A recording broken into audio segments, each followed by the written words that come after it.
Your first video is not going to get views. Subscribers don't matter. Views don't matter. I mean, they do. You just literally don't even see the thumbnail. Everything you want as a creator comes from making the best videos possible. Throughout the journey on this channel, we've explored numerous strategies for boosting your YouTube presence. Today, we're about to unwrap insights straight from the playbook of the biggest YouTuber on the planet, Mr. Beast himself. So buckle up as we dive into the wisdom that could take your content creation game to the next level. A lot of people get analysis paralysis and they'll just sit there and they'll plan their first video for 3 months. And yeah, I'm any of you listening, if you, especially if you have 0 videos on your channel, your first video is not going to get views, period. It's not. Your first 10 are not going to get views. I can very confidently say that. So stop sitting there and thinking for months and months on end and just get to work and start uploading. Like, all you need to do, this applies to people who have not uploaded videos but have dreams of being a YouTuber, is make 100 videos and improve something every time. Do that. And then on your 101st video, we'll start talking, like maybe you can get some views,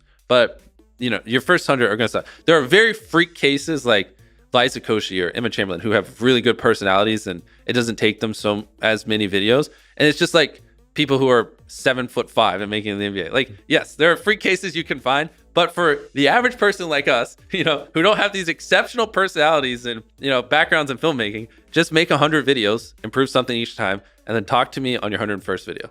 Well, the improve something each time is the tricky one. How do you improve something each time? The second one, just, I don't know, put more effort into the script. The third one, try to learn a new editing trick. The fourth one, try to figure out a way that you can have better inflections in your voice. The fifth one, try to, you know, study a new thumbnail tip and implement it. The sixth one, try to figure out a new title. There's infinite ways. That's the beauty of content creation online. There's literally infinite ways, from the coloring to the frame rate to the editing to the filming to the production to the jokes to the pacing to every little thing can be improved, and they can never not be improved. There's literally no such thing as a perfect video. What YouTube wants is they want people to click on a video and they want to watch it. Like, at its core, that's what it is. Now, you can like draw little lines and go as deep as you want into how to get people to click and to how to get people to watch. I mean, essentially, by studying the algorithm, you'll learn that you're more studying human psychology, right? What do humans want to watch? What do they find enjoying? Not because like, anytime you say the word algorithm, just replace it with audience, and it works perfectly. Like, the algorithm didn't like that video. No, the audience didn't like that video. You know,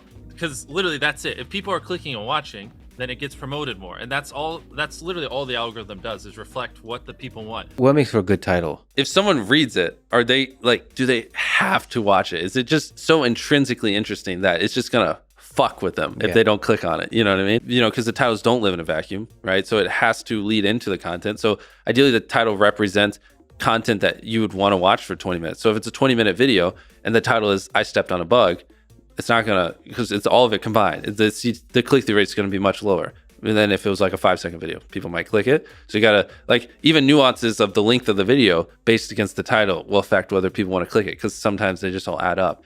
I mean, it's that, yes, ideally you want it below 50 characters, because above 50 characters on certain devices, you run the chance of it going ... So like, I took a light pole and I saw how many dollar bills I could stack on top, and they would just go ... because it's too long and it can't finish it. And that's the worst thing, because then people don't even know what they're clicking on. And so it's going to do even worse.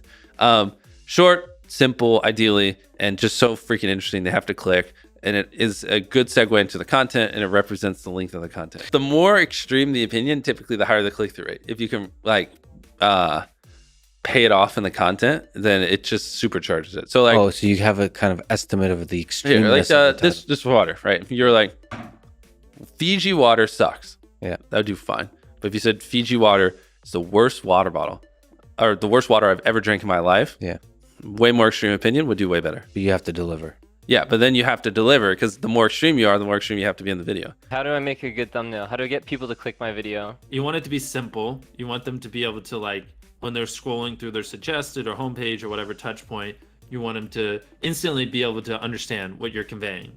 And you want them to feel some type of emotion. The way I like to phrase it is you want to make it so interesting or spike their curiosity or whatever emotion so much that, like, if they don't click it, they'll wonder, you know, before they go to bed, like, what happened? You know what I mean? Like an example would be like, if you uploaded a video, I rode a skateboard with 1,000 other people on it. You know what I mean? And you have a thumbnail with 1,000 people on a skateboard, right? And like people are falling off the side or whatever. I'm envisioning like a giant skateboard and people like hanging on the side of it, whatever. Maybe it's like about to go off a big ramp. And then it's like, that's something where like, if you don't click that, you're gonna like be so curious. It's gonna be on your mind, you know. Later in the day when you're daydreaming, you're gonna think like, huh, what happened? What happened to those 1,000 people on that skateboard? And so that's kind of the mindset I think you should have when making thumbnails. I heard you guys talking about autoplay on YouTube, Yes. and I've never considered it. I've always thought about the thumbnail, but now on YouTube, videos automatically play. And So- you make sure the first 5 seconds looks like the thumbnail. Of course. So before you film a video, what is the thumbnail? What is the video? And then what's the first 5 seconds? And then what's the first 30 seconds? You know, by the first Yeah. 5 seconds is like goes with the thumbnail.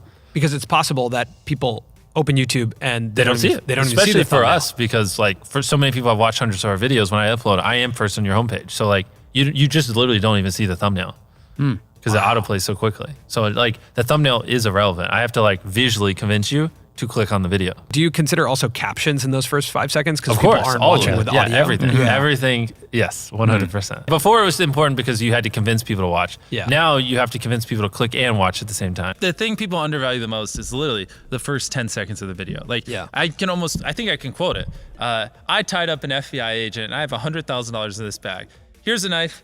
Good luck. And I just run away. Like it gives you everything you need. Yeah. No wasted words, short and concise, and then tension. Essentially, your title and thumbnail set expectations. And at the very beginning of the video, to minimize drop off, you want to assure them that those expectations are being met. If you click on a video where, you know, of his, where it's like, Tether is a scam, and then at the very beginning, he starts talking about literally anything else, then you are like, oh, this is bullshit. This isn't what I clicked on. But if at the very start of the video, you go, Tether is a scam, and I'm gonna teach you why, then it's like, okay, you match the expectations. So at the very beginning, match the expectations, and then you want to exceed them. So you want to assure people that what they clicked on is what they're getting, and then blow their mind and be like, but you're also getting even more. That's how you lower drop off, which a lot of people, sometimes it takes them like 20 seconds to really meet the expectations. That's where you're going to lose everyone. Everyone's videos start like this, and then it levels off. So you want to reduce the amount of people that click off on the audience retention graph. Basically want to remove every dull moment. You know, certain things like if I just talk to a camera for 10 seconds without a cut, like a lot of people will just like get bored or they'll lose interest. So like having a B cam and a C cam, and just, you can just talk for 10 seconds, but 3 seconds in cutting to a B cam and then a C cam. Like now it's more interesting, even though it's essentially the same thing and not that crazy. But you want to have good pacing. Typically having a payoff at the end keeps them, right? Last leave circle wins 10 grand. If there is a low moment halfway through, you're going to watch to the end because you want to see who wins the 10 grand. So having a good payoff at the end. What's interesting is the longer people watch something, the more likely they are to keep watching. So you don't have to try as hard in the hypothetically back half of a video as you do in the front. Like even right now, we're so deep into this where a lot of people listening are probably just going to keep listening relatively close to the end, unless we just have a really boring part of this conversation because they're just in it. They're immersed. And so a big, like, to really boil it down to a simple level, you just want to get people where they're immersed in the content and then just kind of hold them there. In my opinion, I think it's better to really, really focus on quality if you're a very small YouTuber, and you can upload a video a day and like all the videos be average, and like none of those videos will really stand out. None of it's like epic enough where like the algorithm's gonna go, oh, this video is good, like we need to spread it, you know. And so like I feel like a lot of small YouTubers, they just post like videos that aren't bad, but they're not great, and they just do that, and none of them ever pop off, so they never get an audience. Where it might be better to, like, you know, upload half or a third or even like a fifth of the videos, but make the videos you upload so freaking good that like the algorithm has to promote it, and that, you know, it has to find audiences for it because it's such an interesting and good video. Make the best videos you possibly can. That's, at the end of the day, like, that's what matters.